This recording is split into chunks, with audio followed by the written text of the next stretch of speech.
नमस्कार विद्यार्थियों, आज के इस वीडियो में आपका स्वागत है। मध्यकालीन भारतीय इतिहास के अंतर्गत आज की इस वीडियो में हम लोधी वंश के शासक सिकंदर शाह लोधी के बारे में चर्चा करेंगे, जिसका शासनकाल 1489 से लेकर 1517 ईस्वी तक रहा। भारत में लोधी वंश का पहला शासक बहलोल लोधी था। बहलोल लोधी की मृत्यु के बाद उसके उत्तराधिकारियों की बात पर अमीरों में मतभेद उठ खड़ा हुआ। एक दल उसके छोटे पुत्र निज़ाम खां को सुल्तान बनाना चाहता था, किंतु दूसरा दल, जो पहले दल से अधिक शक्तिशाली था, बहलोल के बड़े लड़के और जौनपुर के सूबेदार बारबक शाह को सिंहासन पर बैठाना चाहता था।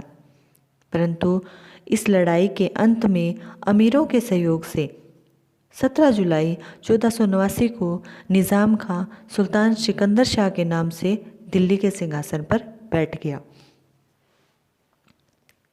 सिकंदर सिंहासन पर तो बैठ गया, परंतु उसे सुल्तान बनते ही अनेक समस्याओं का सामना करना पड़ा।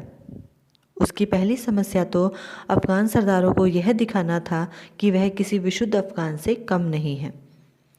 इससे भी गंभीर समस्या बारबक शाह की थी, जो जौनपुर में दिन प्रतिदिन अपनी शक्ति बढ़ा रहा था और सिंहासन को हथियाने के अवसर तलाश रहा था। तीसरी समस्या अफगान अमीरों का दमन करके सुल्तान की प्रभुता को स्थापित करना था। चौथी समस्या ग्वालियर, बयाना जैसे क्षेत्रों की थी, जहाँ के शासक पुण्य दिल्ली से संबंध तोड़ने की तैयारी में जुटे थे। और अंतिम समस्या रिक्त राजकोष की थी। बहलोल लोधी की अतिशय उदारता के कारण राजकोष खाली हो चुका था और धन के अभाव में सैनिक शक्ति को सुदृढ़ बनाना कठिन काम था।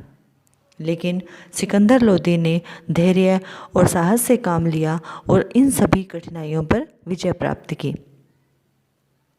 सबसे पहले उसने अपने विरोधी सरदारों का दमन किया। उसका चाचा आलम खां, जो अपनी शक्ति बढ़ाकर स्वतंत्र होने की ताक में था, सिकंदर ने अपने चाचा को रापड़ी में घेर लिया, परंतु आलम खां वहां से भागकर ईसा खां की शरण में चला गया। ईसा खां सिकंदर के विरोधी गुट का प्रमुख नेता था। अतः सिकंदर ने कूटनीति से काम लेते हुए आलम खां को ईसा खां से पृथक कर इटावा का सूबेदार नियुक्त कर उसे अपने पक्ष में कर लिया। इसके बाद सिकंदर ने ईसा खां पर आक्रमण किया और उसे परास्त करने में सफल रहा।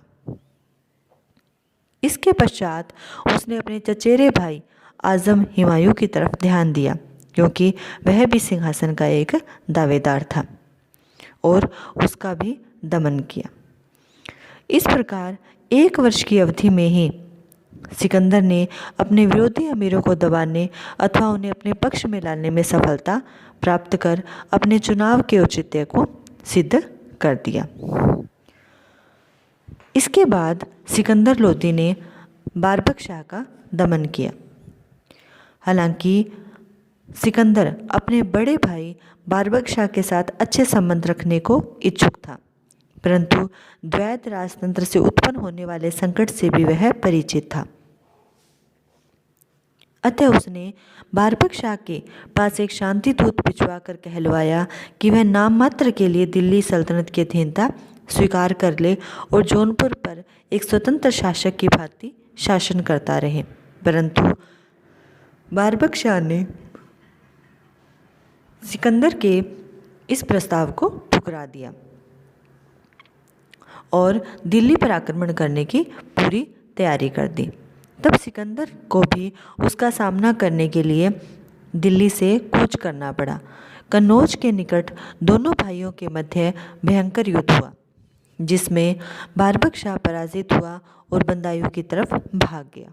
सिकंदर ने बदायूं को घेर कर अपने भाई को आत्मसमर्पण करने के लिए विवश कर दिया। पराजित भाई के साथ उसने उदारता का व्यवहार किया और उसे पुण्य जौनपुर का नाममात्र सुल्तान बना दिया। उसके पश्चात भी बारबक शाह ने कई बार विद्रोह किया, परंतु अंत में सिकंदर ने उसे आपदस्थ करके कारागार में डाल दिया और जौनपुर में अपना सूबेदार नियुक्त कर दिया। बारबक शाह के दमन के पश्चात सिकंदर लोदी ने अपना ध्यान अफ़गान अमीरों को नियंत्रित करने की तरफ लगाया।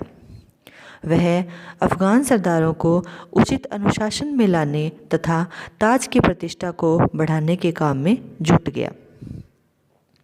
सिकंदर की इच्छा राज्य व्यवस्था में परिवर्तन किए बिना अफ़गान सरदारों की कबीलाई स्वतंत्रता एवं व्यक्तिगत प्रवृत्तियों पर अंकुश लगाना था, ताकि वे मिलजुल कर भारत में पठान जाति के भविष्य को उज्जवल बनाने में अपना सामूहिक योगदान दे सके। इस दिशा में उसका पहला कदम अपने सूबेदारों तथा अन्य अधिकारियों से आय व्यय के हिसाब की मांग करना था। सिकंदर की इस कार्यवाही से अनेक अफ़गान सरदार उसके विरोधी बन गए, परंतु सिकंदर उन्हें दबाने में सफल रहा। अफ़गान सरदारों को ताज के प्रति निष्ठावान बनाने के लिए सिकंदर ने उनमें उपाधियों के प्रति आकर्षण पैदा किया और उन्हें खाने जहाँ, खान खाना, आज़म हिमायूं जैसी उपाधियाँ प्रदान की। इसके अलावा उसने नगद वेतन के स्थान पर जागीरें देना शुरू किया और इन जागीरों से राज्य के करों के अलावा अन्य किसी प्रकार की मांग नहीं करता था। उनका मन बहलाने के लिए सिकंदर कभी कभी दावतों तथा विशेष समारोहों में आमंत्रित करता रहा। शासक के रूप में अफ़गान सरदारों पर उसकी सफलता का बहुत कुछ श्रेय उसकी गुप्तचर व्यवस्था को भी जाता है। उसने सार्वजनिक स्थानों, सरकारी कार्यालयों और सरदारों के घरों में भी अपने गुप्तचर नियुक्त कर रखे थे, जिनके द्वारा उसे घटनाओं की शीघ्र जानकारी मिल जाती थी और अफ़गान सरदार ये समझने लगे कि सुल्तान के पास अलौकिक शक्तियां हैं। उसकी सफलता का एक अन्य कारण विरोधियों के प्रति अधिक कठोर नीति नहीं अपनाना था। उसने इस्लामी नियमों के अनुसार निष्पक्ष न्याय देने का प्रयास किया। उसने व्यापार वाणिज्य की उन्नति के मार्ग में बाधाएं उपस्थित करने वाले कई कर हटा दिए, कृषि को प्रोत्साहन दिया। परिणाम स्वरूप जनता की भौतिक समृद्धि भी बढ़ी और उनके मन में सुल्तान के प्रति सम्मान की भावना का विकास हुआ। अब हम बात करते हैं सिकंदर लोदी की धार्मिक नीति की। फिरोज तुगलक की भांति सिकंदर लोदी भी एक धर्मांध शासक था और उसने अपनी बहुसंख्यक हिंदू जनता के प्रति धार्मिक कट्टरता की नीति अपनाकर अपनी उपलब्धियों पर काला धब्बा लगा लिया। उसने अपने शासनकाल में अनेक हिंदुओं को बलपूर्वक मुसलमान बनाया और उन पर अनेक प्रकार के प्रतिबंध लगाए। यमुना के घाटों पर हिंदुओं को स्नान करने से मना कर दिया गया और इस आदेश का उल्लंघन करने वालों को कठोर सजाएं दी गई। उसने सख्ती के साथ हिंदुओं से जजिया कर वसूल किया और अनेक हिंदू मंदिरों और मूर्तियों को तोड़वाया। उसकी धर्मांधता से हिंदू ही नहीं बल्कि गैर सुन्नी मुसलमान भी न बच सके।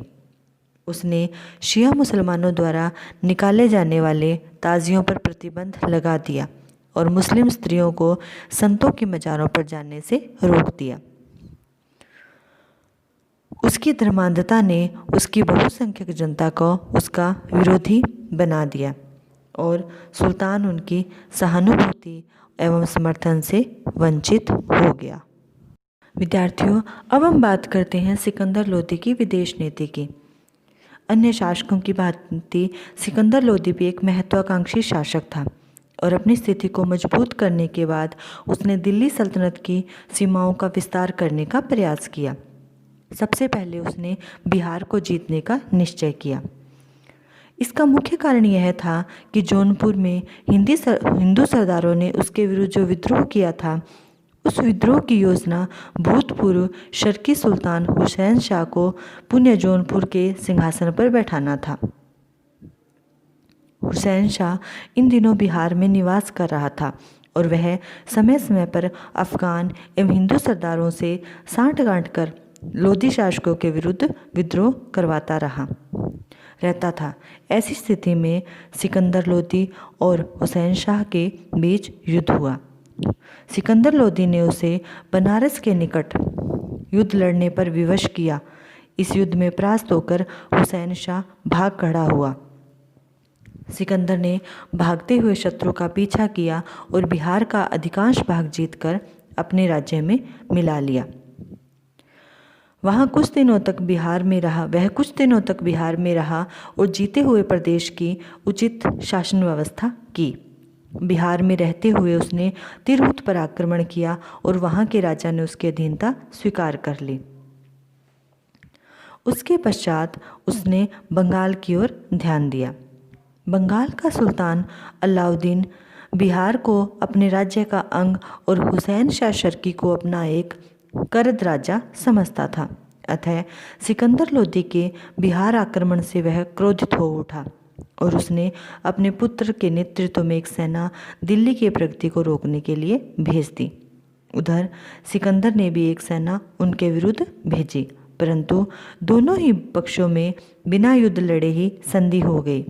दोनों ने ही एक दूसरे के राज्य पर आक्रमण न करने तथा एक दूसरे के विरोधियों को शरण न देने का वचन दिया।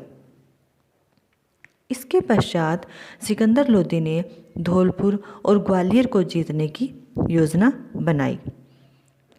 502 में लंबे संघर्ष के बाद सिकंदर को राजा विनायक देव से धौलपुर छीनने में सफलता मिल गई, परंतु राजा मान सिंह से ग्वालियर दुर्ग जीतने में सफलता नहीं मिली।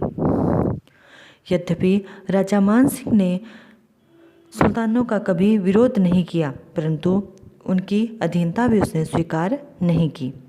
सिकंदर ग्वालियर को जीते बिना मालवा की तरफ नहीं बढ़ सकता था, अतः उसने ग्वालियर को घेरने की नीति अपनाई और इसके लिए आगरा को अपनी सैनिक छावनी बनाई और उसके आसपास के क्षेत्रों अवंतगढ़, नरवर, चंदेरी इत्यादि पर अधिकार जमा लिया। फिर भी वह अपनी मृत्यु पर्यंत ग्वालियर को नहीं जीत सका। सिकंदर लोदी ने राजस्थान की तरफ भी अपने कदम बढ़ाए। उन दिनों नागौर की गद्दी के लिए उत्तराधिकार का संघर्ष चल रहा था, अतः सिकंदर ने नागौर की तरफ कूच किया। उसके आने की सूचना से नागौर का शासक मोहम्मद खां घबरा गया और उसकी अधीनता स्वीकार कर ली। इसके बाद सिकंदर ने रणथंभौर के दुर्ग को भी जीतने का प्रयास किया, परंतु उसे सफलता नहीं मिली। निरंतर सैनिक अभियानों से सिकंदर लोदी का स्वास्थ्य गिरता गया। मालवा पर आक्रमण करने की दृष्टि से वह बयाना गया और बयाना से वापस आते ही बीमार पड़ गया और काफ़ी चिकित्सा के बाद भी उसे बचाया नहीं जा सका तथा 21 नवंबर 1517 को उसकी मृत्यु हो गई। मध्यकालीन इतिहासकारों ने सिकंदर लोदी की प्रशंसा करते हुए उसे एक सुयोग्य, न्यायप्रिय, उदार शासक बताया है। इसमें कोई संदेह नहीं है कि वह लोदी वंश का सबसे कुशल व योग्य शासक था। उसने न केवल विरासत में प्राप्त सल्तनत को बनाए रखा बल्कि उसका विस्तार भी किया, परंतु अपनी धर्मांधता के कारण उसने अपने अच्छे शासन प्रबंध के प्रभाव को नष्ट कर दिया। वह एक अच्छा योद्धा तथा सफल सेनानायक भी था और सैनिक सफलताओं के सहारे उसने अपनी सीमाओं का विस्तार भी किया। इसके अलावा सिकंदर लोदी को शिक्षा एवं साहित्य का पोषक भी कहा गया है। उसके दरबार में विद्वानों का जमघट लगा रहता था। वह स्वयं भी एक अच्छा कवि और गुलरुखी के उपनाम से कविताएं लिखा करता था। उसने संस्कृत भाषा के कुछ ग्रंथों का फारसी भाषा में भी अनुवाद करवाया। उसे भवन निर्माण का भी शौक था।